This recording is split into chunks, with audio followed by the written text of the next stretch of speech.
All right, everybody, I thought we'd start something brand new because people have been asking me for it. I mean, obviously, it's going popular right now with season 2 ending.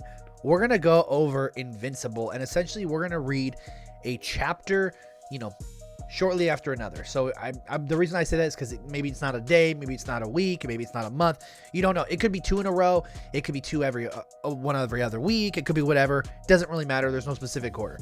But we're going to be starting with Compendium number 1, chapter 1. So without further ado, let's get right into the video. So chapter 1, here's your title, here's your picture. Came out in 2003. Let's go. Mark Grayson having another day as a superhero. This is 4 months from the events that started it all. Essentially, he's up in the air. There's a guy with a bomb strapped to his chest, and Mark throws him up in the air, and he blows up with Mark landing down, pretty much looking at his watch going, oh, I need to hurry up. I'm running out of time. I gotta go. Essentially, he's upstairs, going to the bathroom. His mom's knocking on the door. She's like, hey, Mark, hurry up. You're going to be late for school. You got like 20 minutes. And he's like, Mom, I'm not going to be late. I'm reading a comic book. I'll be there soon. Comes downstairs, grabs a sandwich essentially, and sits down and turns on the television with his mom, not knowing where his father is. But we don't know this yet, but his father is Omni-Man, who essentially is this world's Superman. So with that being said, they notice he's fighting a dragon. It's been going on for 11 hours straight. And they're like, oh, well, there's where Dad's been. Next one. So Mark ends up going to school, talking with his friends, his best buddy, William. And he says, hey, I can't, hang out with you guys after school. I got to go to work. And William's like, oh, that lame job. Have fun. Mark's at work, taking out the trash, goes to throw it up, and then realizes, I just threw that 10 football fields long. What the heck? Realizing he is going to have superpowers. At some point in time, a random, I don't want to spoil what he is, but let's say human for now. Mark now has unlocked his powers. Goes home to tell his parents. He's super excited about it. Pretty much tells his parents, are sitting down for dinner. They're like, oh, cool. Pass the potatoes. No big deal. Mark says, oh, I'm going to try a Tobey Maguire thing. Gets up in the middle of the night, gets on his roof, jumps off, thinking, oh, I might fall. And the reason why I say that is because if you remember, Toby was on top of those buildings and he was going to do the jump across thing. Mark ends up getting up and he flies and he's like, oh my gosh, I can fly. In the animated show, it went on to this whole thing and then he crashed, then we get the whole, my back. Oh, my back. Fast forward to the next day, Mark is fighting crime.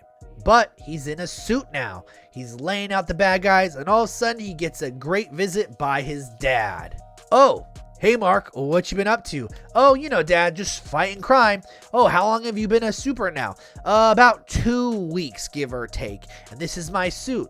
It's kind of dorky. Yeah, but it gets the job done. Okay, well, essentially, let's go meet somebody that I know, who we'll find out later is AKA, his name is Art. And he is voiced by Mark Hamill in the show. Essentially, Mark and Nolan go and they meet up with Art, but Nolan has to go. He's getting a call. He's got something on the East Coast. He zips out and Mark's like, I'm sorry about my dad. And he's like, oh, well, it's no big deal. I've known him for a really long time. He's pretty much the Edna from The Incredibles. That's what he does. He makes superhero suits for everybody, all the famous people, all the iconic people. And Mark says, I want an iconic suit. And he says, okay, well, you got a name? And Mark's like, no, not really yet. He's like, okay, we'll tell you what. Get a couple names, let me know, come back, and we'll get you a super suit. And he's like, all right, awesome. Next day at school, Bully's picking on a random guy, and Mark's like, enough, and puts him against the wall. This really reminds me once again of Tobey Maguire, where he fights Flash. Obviously, he's not defending anybody, but just the whole locker scene. Next up, Mark is in the principal's office, and the principal's like, hey, you should have told a security guard or a teacher, you're not invincible. Boom, it goes off. I'm going to be invincible. He is durable, he is fast, he is strong, he's pretty much invincible. Oh my God! Wow! Next up, next day again, bank robbers are robbing the banks. They turn the corner, they say, hey boss, look at this. And to their surprise, guess who it is? Marky Mark. They're like, hey, put down our vehicle or we are going to shoot. And Mark says, I don't think you want to do that because I'm invincible.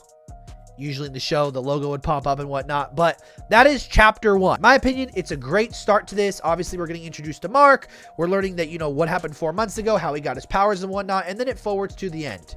Essentially, his dad, Omni-Man, is really busy. He's obviously a superhero as well. And it's just giving us the aspect of the whole world has heroes and whatnot. There's monsters. There's bad guys.